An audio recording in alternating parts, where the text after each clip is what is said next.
Hey, ladies and gentlemen, this is Carmine Sabia for Explain America and treason of the highest order. That is what is being accused and possibly uncovered about what happened during the presidency of former President Joe Biden. Before we get started, please make sure you like, comment, share, and subscribe. Those little things really help us out and they help our channel continue to grow. This is big. The current pardon attorney of the United States, formerly the head, well, the U.S. attorney for the District of Columbia on an interim basis before Jeanine Pirro stepped into that seat, has dropped a bombshell.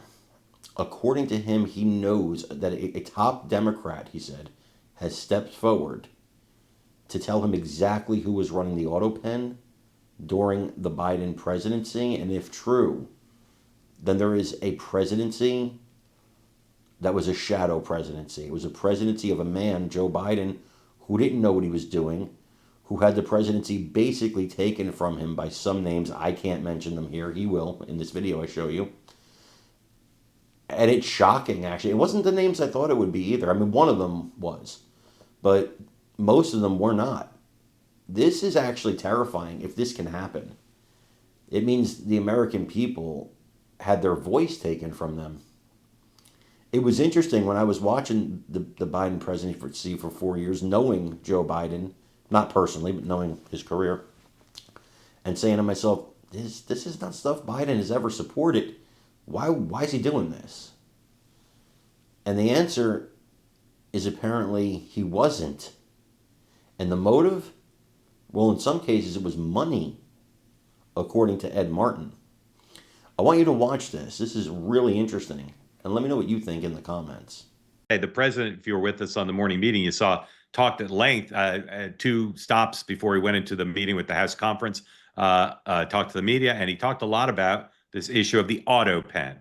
All presidents use auto pen, but there seems to be a sense in the Trump administration that Joe Biden, and this is something Ed I think is working on, that Joe Biden used the auto, or people used the auto pen to sign things on Joe Biden's behalf, including pardons that may be not legally constitutionally permissible if it wasn't actually the president and it was some robot or whatever you call the auto pen. So here's number 3. This is a Truth Social post from the president about this topic. And again, he talked about it at length this morning. Joe Biden was not for open borders. He never talked about open borders where criminals of all kinds, all right, blah, blah, blah, go through the process.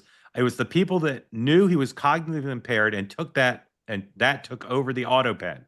They stole the presidency of the United States and put us in great danger. This is treason at the highest level. So, Ed, where did this start, this notion that the auto pen was improperly used, and what evidence have you seen for the president's accusation?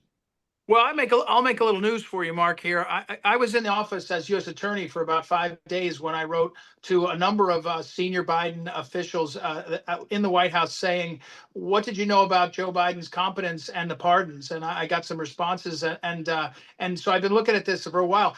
Again, I think that the question is more about competence. If you have someone who's not competent, they can't enter into a contract, right? And if you do enter into a contract, you've committed fraud. The question is whether you use a tool to trick people into entering into a fraud. So the Biden pardons are unprecedented. The ones right before Christmas that he did, people forget this. I think it's a couple thousand pardons that were done.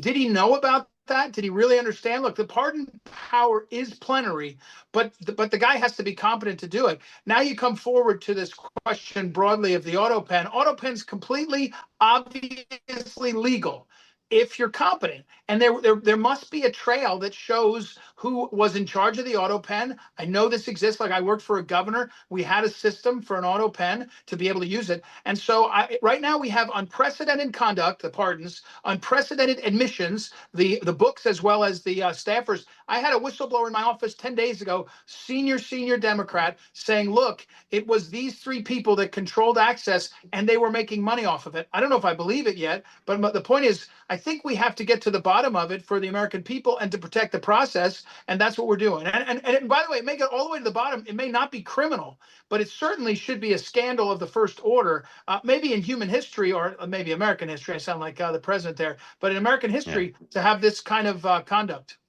Ed, I'm from Maryland, not North Carolina, so I'm not that bright. Did I miss what the news was? You said you'd make news. What was the news you made? The news was that nobody knows until that I was writing to these folks at the U.S. Attorney's Office, and including the Biden family. I don't think anybody has seen that. So Okay. my point is, I'm bragging about being Yeah. there early. Everybody Right. got to this 120 days later. Did they reply, or you just sent Did. them letters? No, they did. What'd they say? Well, a couple of them lawyered up, and one of them wrote directly. I won't talk about what they said. And can you and you probably won't tell us, but can you characterize who the whistleblower was? It someone who worked in the Biden White House? Biden campaign, 2020 campaign at the highest levels. 2020. And who are the three people they said were doing it for money? This is the one who's let me say it carefully. Yeah. The gatekeepers, different characterization of who was using the access, but the gatekeepers were Klain and Anita Dunn and Bob Bauer, and those three were really dominant characters in the White House. Ricchetti a little bit, and obviously Jill, but I think that was the three. I was with this person, and I said, "What about Susan Rice? What about some of these others?" And they said, "No, these were the ones." Okay, I will politely and gently tell you his name is pronounced Ricchetti. Oh, okay. Soft, just so you know. Just so I know. Okay, so you know. I'll make sure if I meet him, I'll get it right. Okay, he's a very nice guy. I think you'd like him if you met him.